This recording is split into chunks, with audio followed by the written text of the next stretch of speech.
générosité d'être aujourd'hui parmi nous.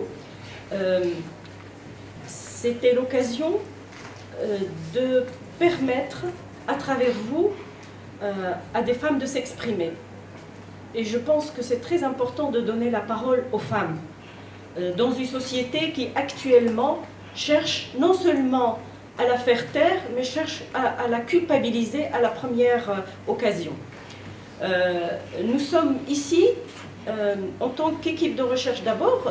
Il y a aussi avec nous des étudiantes, des étudiants, je ne parle pas que des étudiantes, mais aussi des étudiants qui méritent mieux, qui méritent mieux que le traitement qu'on accorde actuellement aux femmes du Maroc, qui sont des femmes exceptionnelles, qui sont des femmes chercheurs, qui sont des femmes qui occupent des places importantes, qui occupent des places importantes dans la société, ou qui, tout simplement, des femmes au foyer qui méritent des hommages et qui méritent qu'on les reconnaisse d'abord. Votre ouvrage, Monsieur Jmahri, est d'abord une belle reconnaissance de l'existence d'un regard de femme, un regard qui doit être pris en compte dans l'histoire. Monsieur Mahafi, tout à l'heure, a parlé du fait que vos ouvrages ne s'inscrivent pas selon les normes de la recherche dans l'histoire, mais pour moi, le regard de ces femmes pourrait servir justement à nourrir également une certaine façon de faire l'histoire du Maroc. L'histoire du Maroc a négligé beaucoup de femmes qui ont occupé des places qui auraient pu donc être mises en valeur par l'histoire.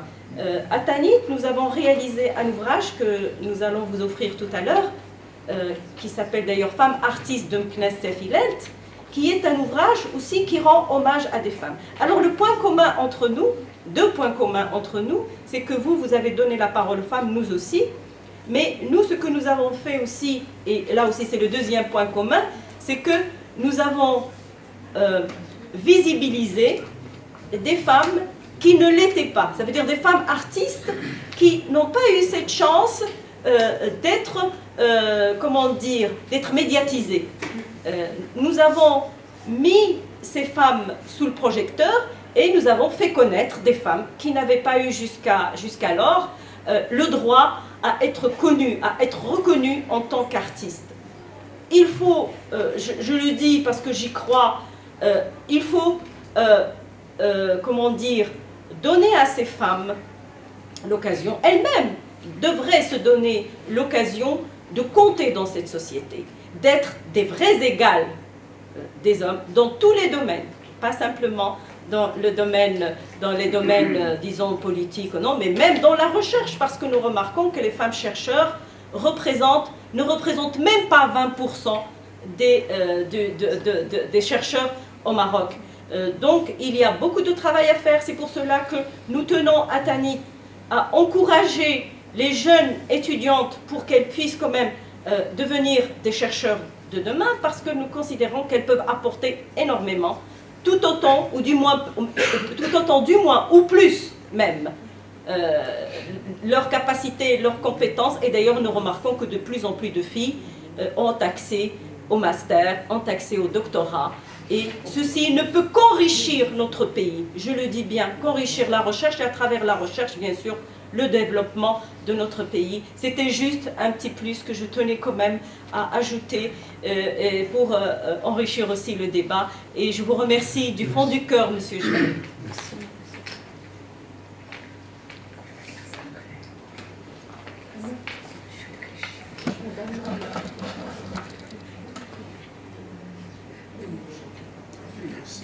Bien, c'est beaucoup. Oui, donc, je donne la parole à M. Jmahri pour qu'il puisse s'exprimer. D'accord, je vais répondre en vrac à quelques questions. Tout à l'heure, je comprends ce que vous avez dit dans le manuscrit, c'est ça? Mais moi, en prenant l'exemple d'El Jalida, je suis conscient qu'une femme El Jalida à Casablanca, à Meknès, ça se ressemble. Seulement, j'ai pris l'exemple de la ville d'El Jalida. Maintenant, je crois que Leila Ben Allel, peut-être que vous venez à l'instant de lire cette... Non, vous l'avez déjà lu? Oui. Voilà. Le témoignage d'elle, oui. Parce que moi, ce que j'ai compris, c'est qu'elle parlait, c'est-à-dire d'une façon ironique, en disant qu'on nous a imposé les Gaulois, parce qu'elle était dans l'école européenne et française. Pour maintenant, pourquoi ce recul?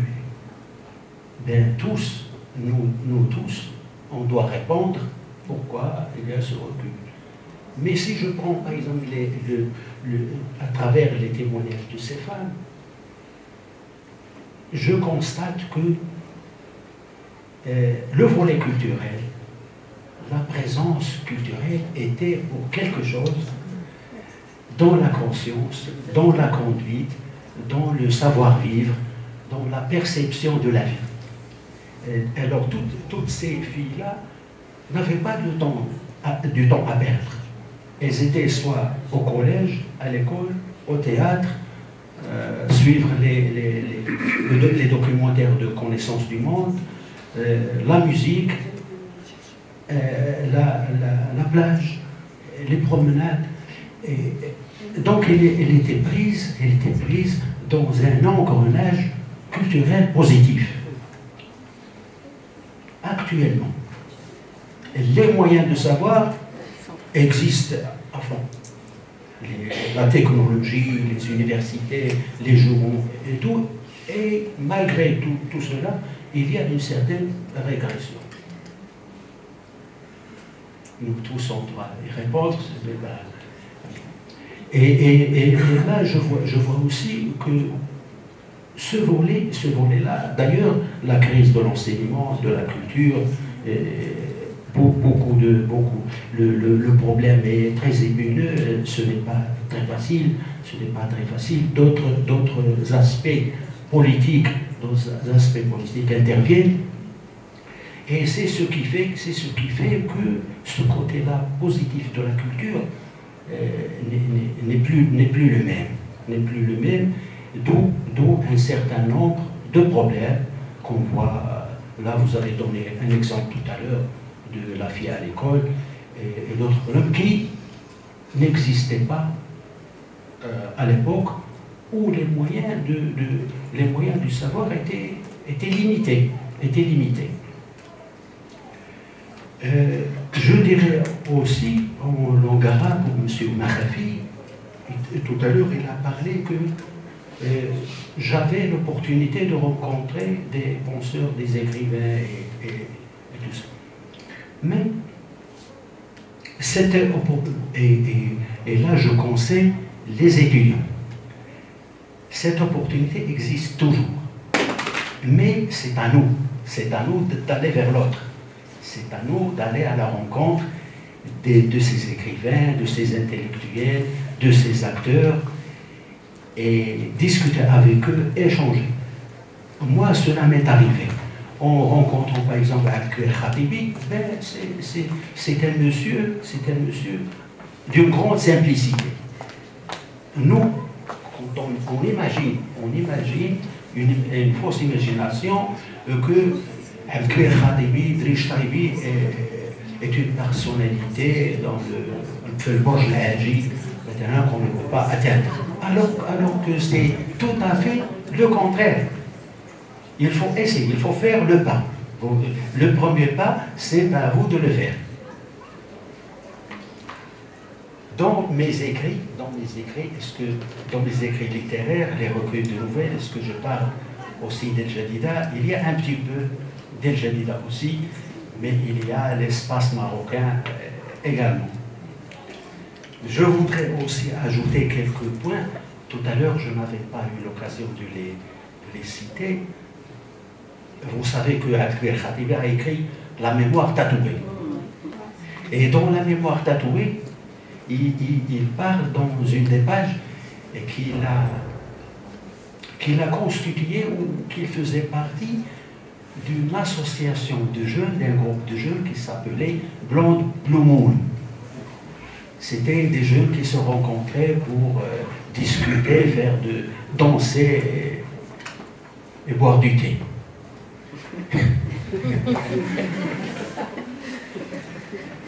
Et j'ai eu la chance de rencontrer une dame, et là, d'ailleurs elle le dit elle-même, parce que moi je ne le savais pas, j'étais surpris de l'entendre dire qu'elle faisait partie de cette groupe de Blanc Glomou, parce que Khatibi il était décédé, et je ne pouvais plus lui demander qu'ils étaient les autres mots. Et elle me dit, moi j'étais, et je me rappelle qu'elle Miftaha Rahmoun, elle était partie d'El Jadida pour continuer ses études au lycée d'El à Rabat. Et dans le car, elle a enlevé la djellaba et laissé pour mettre la jupe. Et c'est dans le cas où elle a fait la connaissance de son mari, quand elle changeait de djellaba. Et c'est elle qui m'a dit, voilà, j'étais avec la blonde Blue Moon et on faisait aussi du rock'n'roll. Donc c'est le livre, si vous voulez, il contient beaucoup d'informations sur l'époque, beaucoup de détails sur l'époque et sur la nature des relations, sur les mentalités aussi. Moi j'ai écrit le livre, mais il faudrait que d'autres étudiants, d'autres chercheurs puissent découvrir, si vous voulez, de la facette cachée, ou la mentalité de cette époque-là. J'ai relevé aussi que beaucoup de témoins, elles emploient le mot liberté. Donc, par exemple, ils disent, dans la page 61, j'ai vécu en toute liberté. Donc, il y avait à l'époque beaucoup de liberté chez les jeunes filles. Il y a aussi, dans la page 114, liberté liée à la culture. Liberté et culture. Et la page 120, une autre dame, Zohra Msefer, elle dit « J'étais libre dans mes mouvements ».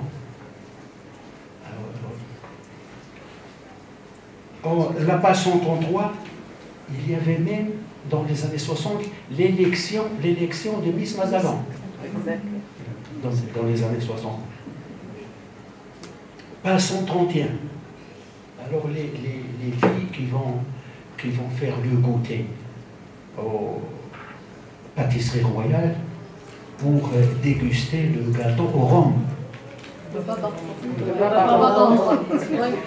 Par exemple. Le baba au rhum. Le mocha aussi. Voilà, j'ai fini et il y a ce petit brin d'amertume de l'ambassadeur Halima Ouarzazi qui dit aussi « Malgré mes succès, je ressens une énorme frustration ». Et c'est ça, nous tous, on doit faire en sorte de réduire un petit peu cette frustration chez les femmes. Et merci.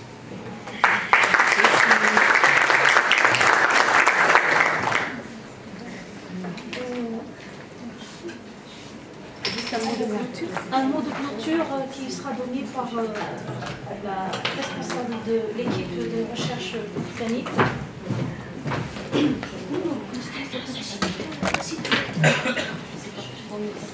Bien. Tout d'abord, je tiens à remercier les étudiantes et les étudiants d'être là. En fait, ces activités s'adressent essentiellement aux étudiants, je tiens à le dire. Parce que faire une activité au sein de la faculté et ne pas avoir d'étudiants, je pense que ce serait quand même inutile. Parce que nous, en tant que chercheurs, nous avons nos points de rencontre. Mais comme nous organisons une activité qui a pour objectif de faire connaître un écrivain ou simplement de travailler sur un thème, c'est pour partager avec les étudiants, c'est de permettre aux étudiants de trouver des pistes de recherche.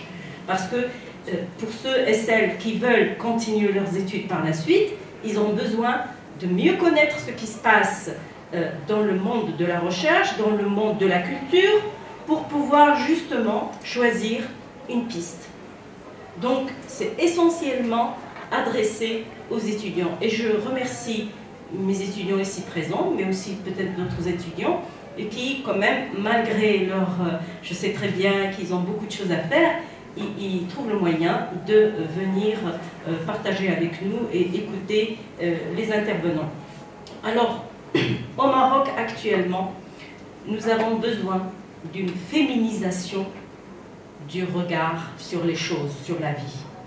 Je pense que pendant longtemps, nous avons eu un regard masculin sur tous les aspects de la vie, et il s'avère qu'il y a une sorte de mutilation, je le vis comme une mutilation d'une partie importante de la société. Il est temps que le Maroc profite de toutes ses compétences féminines et masculines pour que la société soit une société saine. Je dis bien saine, c'est important.